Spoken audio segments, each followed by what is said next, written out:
today on Green Country People and Places. So how many cars do you have in your museum? There's 20 in here.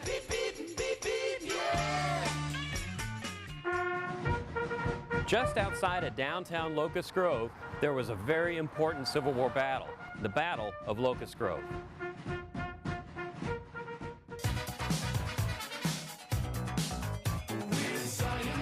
What is a Fab Lab? Our mission is to provide access to 21st century tools and technology. Oklahoma's green country. It's full of unique places and interesting people. So you milk a goat as opposed to a cow. Give me your wallet. So come along with us and enjoy the ride.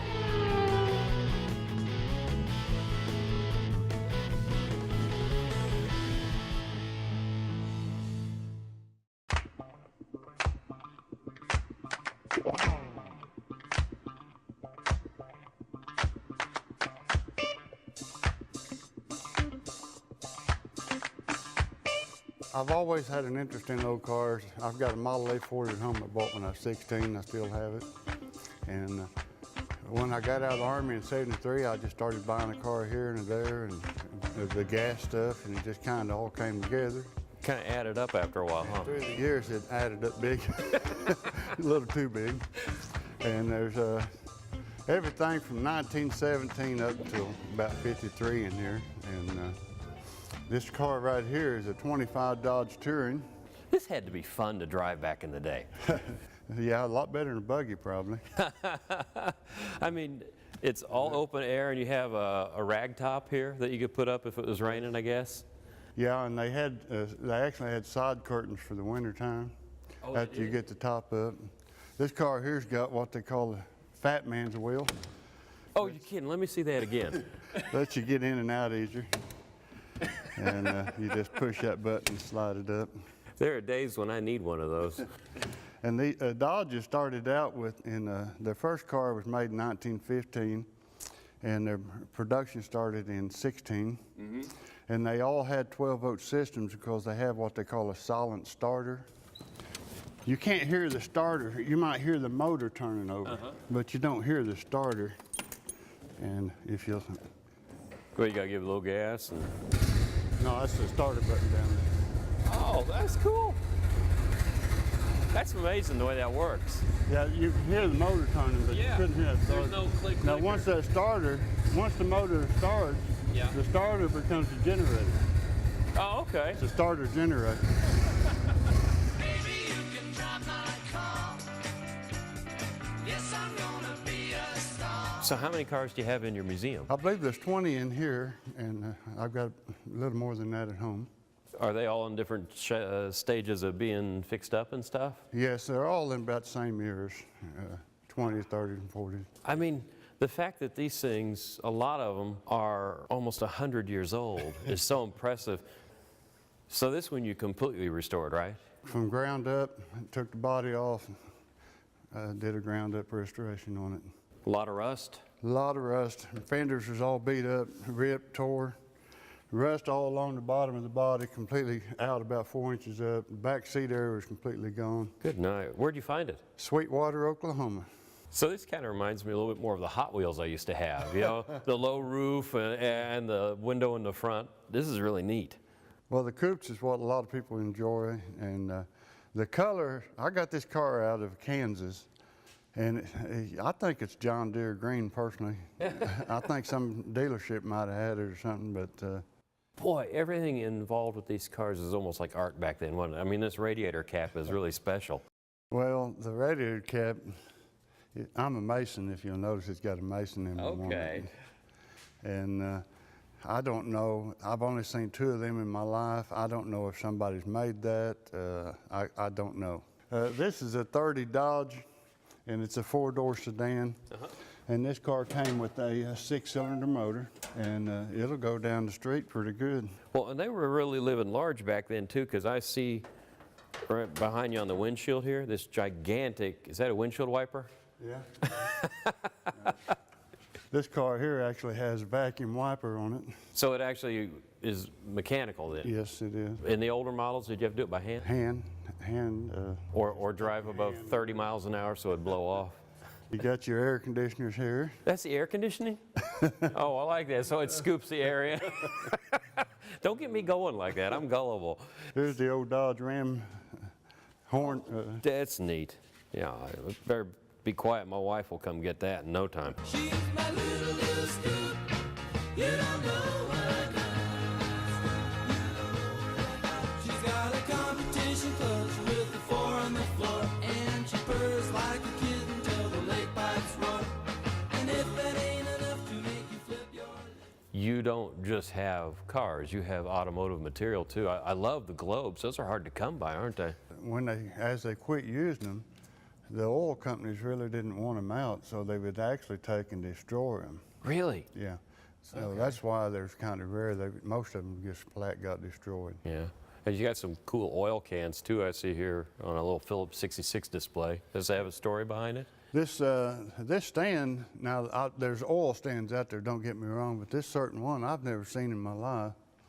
And in Turley there was a feed store, Britain's Feed Store, and that's where that came from. And he also, in the front of his little feed store, he had a gas station, Phillips 66 gas station back in the 30s. These was Avon bottles, and You're kidding me. it's made in the 60s. Some of them never been used. Honey, I love you. Let me give you a gas pump with good smelly stuff in it. Well, what's amazing is it still smells good. Oh man, nothing says love more than a gas pump. So you even have spark plugs and little things here, and I've never seen one like this. You can actually see through it, right? You can see through it, and you can see it spark when it fires. Yeah, and then this is what for? That's where you hook your wire on your spark plug wire. Okay. And you can actually take this and adjust it to how wide your spark's going to be, how wide the gap is in there. The old brass pump handles. Oh, this is neat, and they're beautiful too. I mean, and heavy. Heavy. Yeah. Everything was made to last back then, or built to last. Good. Well, the shape hasn't changed much over the years, has it? Not really. About the same. These are visible pumps, and they go way back in time. Being called visible means they're glass, so you can actually see how much gasoline you're putting into your See tank. if you'll notice on the green one there, it's pretty clear. It's got numbers on it. Uh-huh. And see the pump handle on the black one? Yeah. Well, you'd pump it up and pump your gas in there, and Oh, and then gravity feed down, and then you'd stop when you were full. back then they had people that put gas in your car, a gas attendant, so you didn't have to get out of the car and put it in. They did that for you. I don't remember those pumps, but I am old enough to remember the gas attendant. So, now this is a good example of the fact that this museum is always growing and always changing, because this is one of your projects you got going, right? Tell me a little bit about it. This is a 31 Chrysler convertible. It's a pretty rare car. It's the second year they made a convertible, and there's just not very many around. I'm not saying I got the only one, but they're pretty hard to find. Wow. And so this is your project you're working on and off? Both of these. How long you been working on this one? Oh, off and on, 3 years probably.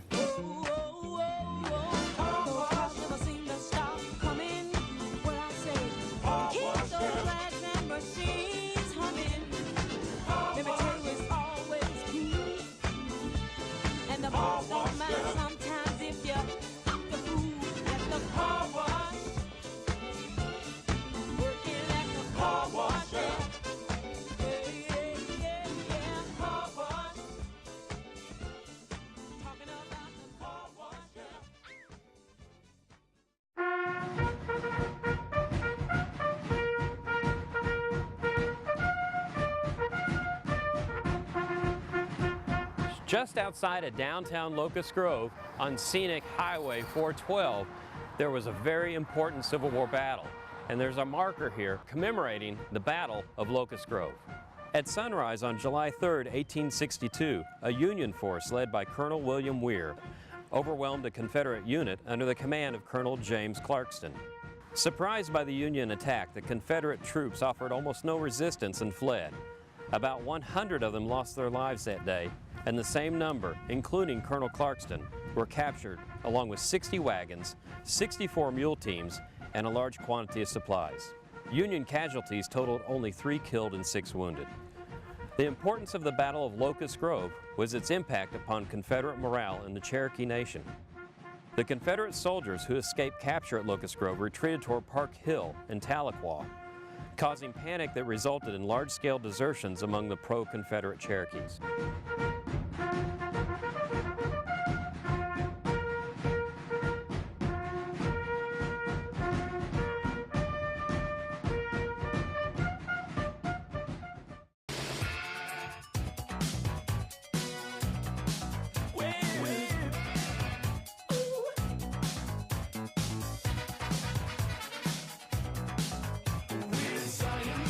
What is a Fab Lab? Well, a Fab Lab is a community center. Our mission is to provide access to 21st century tools and technology that people wouldn't have access to on their own. We actually have 6 different workstations, everything from electronics, where you can do electronics projects and robotics.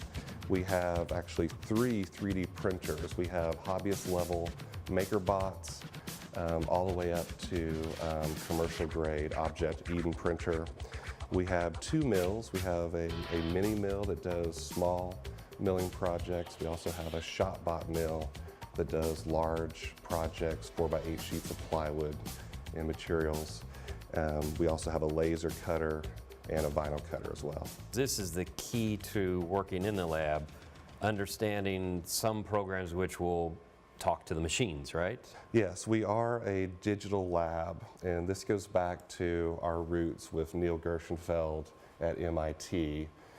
Professor Gershenfeld back in 2001 received a grant from the National Science Foundation to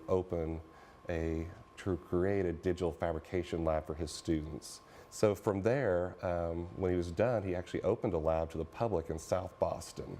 And of course they were amazed at what people were able to do when given access to some simple tools and equipment. And so that concept was then picked up by other people, and today there are 53 Fab Labs in 17 countries around the world.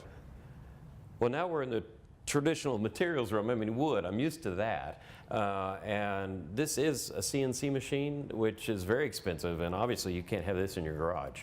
No, absolutely. This is a ShopBot. It's a 3-axis mill, and it's made by a fantastic company out of North Carolina. And our investment in this machine is about $20,000. Wow.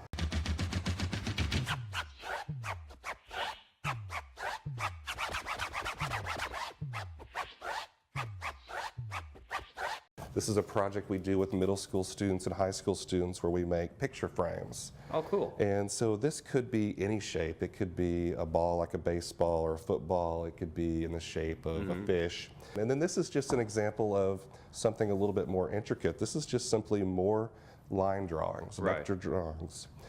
What you do after you get your design is you go into the application, you start creating tool paths, and you simply select a line. And we have 3 options. You can either cut the material all the way through, you can etch the material like you're making an etch, or you can just drill a hole. Well, and then also, not to interrupt, but it also does things like this where you can do, this is topography, right? Yeah, absolutely. This machine is also capable of doing 3D milling. This is an example of a topography that a architecture firm was using to create a 4-foot by 4-foot architectural model for a building site. Wow. We also, everything from corporations to young kids, we bring 5th grade Webelos in and we have them make their own pine wood derby. It's cheating. I had to carve that by hand when I was a kid. Yeah, so in today's world, you would sit down at a computer, you would use an application like SketchUp, you would create your image, you'd load that into Partworks, get the tool pathing for it, and the machine would mill it for you. And so these kids are learning this sort of technology at that age. It's going to be amazing because this is such a new and exciting field that they're going to be light years ahead of us old folks. Huh? Absolutely, and they're going to live in a time where they don't know anything but digital fabrication. Oh, she blinded me with science. She blinded me with science. Blinded me with science. And failed me in biology. So what is this thingamajig here? This is a laser cutter. It's a 40-watt CO2 laser, and it's really a gateway for makers. It's very simple to use. If you have ever printed on a desktop printer, which is all of us, you've met the minimum requirement to use a machine like this. Finally, something I'm qualified for. No, absolutely. It has the ability to do both etching and cutting of soft materials, so it will cut cardboard like we're doing here, acrylics, plywoods, masonite, and it really has the ability to create amazing types of things when you start assembling and putting different shapes together. So you're talking like in this thing over here, this is somebody's little prototype for an old-fashioned radio, or? Yeah, it's a radio box with a speaker and 2 knobs, and they designed that in a way that once you laser cut the pieces, those fit together. Oh, that is really neat. And what do you have in your hand? That's really delicate. So this is a box. It's something that is available online and people can share it. And it's made out of masonite, and it has a very unique feature, which is that it has a living hinge. And by cutting this pattern into the material, we make it flexible and bendable, and people are able to come in. And of course, this area here can be customized. It can have their own name, their own image, anything that they want. So what type of people are coming in and using this equipment? Really just everyone. I mean, we have no idea from day to day who will come in and do what they're going to do next. We have a woman who makes an entire jewelry line of both necklaces and earrings, and she does that with a laser cutter. We've had artists that have done just amazing pieces of art. This machine has the ability to cut material in a way that you could never do by hand. Right. Now this is really cool. This is 3D, and this little machine can do this? Yes, this is a mini mill. It's a 3-axis mill just like the ShopBot that we showed you. And what it does is it has the ability to use very, very small, intricate bits down to a 64th of an inch. For example, right now we have a couple of women who make soap, and they sell it at the farmer's market. And so you can create a mold out of wax and then use silicone to fill that mold. And then once you get a silicone mold, you can create hundreds of bars of So they pour the soap in there. Soap in there, and they have their own brand and their own image, and then they'll take those to the farmer's market and sell them. And this is a circuit board pattern? Yes, so the other thing that you can do with this machine is you can etch circuit boards. So if you're doing electronics and you need to create a custom circuit board, you can bring your pattern in, and it will remove the material around the edges, so remove the copper to leave you with the circuit board that you want. That's neat. And then you kind of go into another medium, which I didn't even think you would have here, in your t-shirt printing? Yes, so we use a vinyl cutter, and it's old technology and it's been around for a while, but it's still a digital machine. You start with a computer file, and we're able to cut stickers and templates out of vinyl. And a lot of artists will use those to create positives and negatives for t-shirts. We recently had a gentleman who has a vehicle for art car, and he used it to create templates for a Hawaiian flower to put on his vehicle. Yeah, I can see, I can feel, this is a different piece from this. This is right stuck on top of it. Yeah, so this is actually silver on top of blue, but it's all cut here on the vinyl cutter and then peeled and put on there. If you just need your address or your hours of operation over your door, you can come in and make your own signs and put those up yourself. Now, one thing is, you are not a manufacturing plant though, right? This is not doing for thousands of items. No, and what we do is we talk about personal fabrication and we talk about micro manufacturing. Yeah. So again, if you want to make something personally for you, 1 or 2, we are absolutely the place for you to come.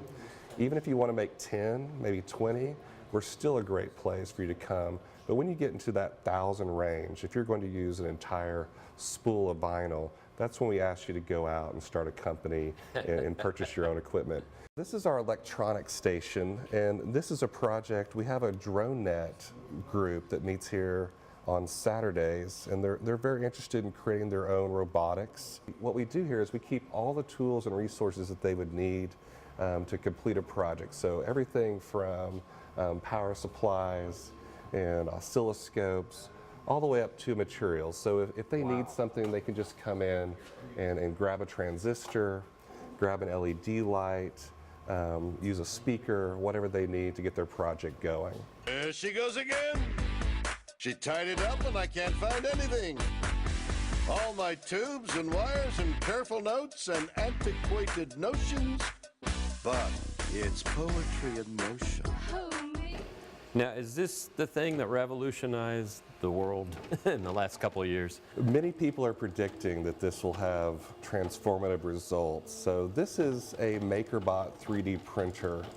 And if you're reading Wired magazine, reading the Wall Street Journal, if you listen to President Obama in his State of the Union, he mentioned 3D printing and what effects it will have on manufacturing and how products are made in the future. And you have an example of 3D printing in your hand. Yeah, we always like to joke that the first thing you make when you get a 3D printer is Yoda, and sometimes that's true. But literally you can make anything. This process is very simple. You start with a 3D design. And over here you have one of the machines hooked up, and you can kind of see how it feeds itself. So this is the second generation MakerBot, and what they do is they use a very inexpensive ABS or PLA plastic. It comes in a spool, and that plastic is fed down through a step motor. And then on the other side of the step motor is a heating element, this area here in orange, and then underneath that is a nozzle, and it does have a hot plate. And so what it will do is the software will actually slice your model. So each one of these will be, this will probably take about 50 to 100 slices. And then for each one of these slices, it will determine the XY coordinates to recreate that slice. Okay. And then for every one of those slices, it will then put together G-code that tells the machine where to go to recreate this. And it's very similar to kind of like icing a cake. It'll lay one layer, it'll go up, it'll lay another layer. And when you're done, you end up with something like this, where it will literally create something from nothing. So if you're trying to design a 3D object, though, a small one, you would use this to actually put out prototypes of it to see what works, what doesn't? Absolutely, and keep in mind that this is a hobbyist level printer. So MakerBots are great and they're wonderful, and this is a place where you start. But the investment here is about $2,100. A spool costs about $50. So we can use this in a variety of things, from making toys to making models to actually making real products. So the MakerBot is the recreational printer, but this is the bad boy of the whole place, isn't it? Absolutely. So this is an Objet Eden 330. This is a commercial grade printer. And as we discussed before, this is really a different level. The retail value on this printer was $130,000. Holy cow. So when you are reading some of these magazines and you're reading articles and they're talking about the truly transformative nature of 3D printing, they're talking more about this type of machine than the MakerBot. It works just like your printer at home. If you open it, it has printer cartridges. Wow. Now the difference is that these contain a polycarbonate material, a plastic type material. Okay. So instead of printing ink, they print a liquid polymer. And then what it does is it uses a UV light to basically harden that material instantly. The other difference is that each layer in this model is a 1/6 of a micron. So whereas on the MakerBot you could see the layers, in this case they're so small you can't see them, you can't visualize them. And it's smooth too. It's very smooth. And you'll notice it with this shape. There's holes in here. Absolutely. Yeah. And so that's why you're seeing this used in a lot of medical fields and in industries like that, where this can create shapes that we can't duplicate any other way. And what they will do is, this is an example of the support material. And everywhere where you want empty space, Squishy. yeah, it will lay a layer of support material. This support material is water soluble. And so once it comes out of here, this piece would come out kind of looking like it was in a cocoon. Yeah. Surrounded in support material, we take it back to a wash tray and we soak it in water, and this material just absolves away. Businesses today especially will use this for rapid prototyping. So if you've got an idea or a product, you can come in and very inexpensively create a product and test it to make sure it meets your specifications. So, for example, this wrench, this might cost about $150 to $200 to print. It's fully functioning, fully working straight out of the printer once we remove that support material. If I was designing a wrench for the market, if I needed to tool this a traditional way out of steel, my investment might be $5,000 to $7,000. Wow. I can make a lot of prototypes at $200 before I ever reach that point. So you get this worked out in plastic and off this machine before you ever go to the material it's going to be made in. Same as with this chain. Absolutely. I mean, So this is so intricate. I can see how you send it to a machine shop. They're going to have to hand fabricate this. Right, and this chain has never been apart. It was printed as one solid piece. If you can see really closely, you can see the tolerances between those sections. Wow. And that's another thing with these machines in the future. Imagine a world where manufacturing is done and full components, working components are all assembled in the machine and not by hand. And that's one of the advantages of 3D printing. That is remarkable. What people will do, companies, entrepreneurs, inventors, is they'll test their ideas at this level inexpensively. Once they're ready to go to production, though, the exact same digital file they used to create this can be sent anywhere in the world to any manufacturer, and they can make thousands and millions of them knowing that they got exactly what they needed.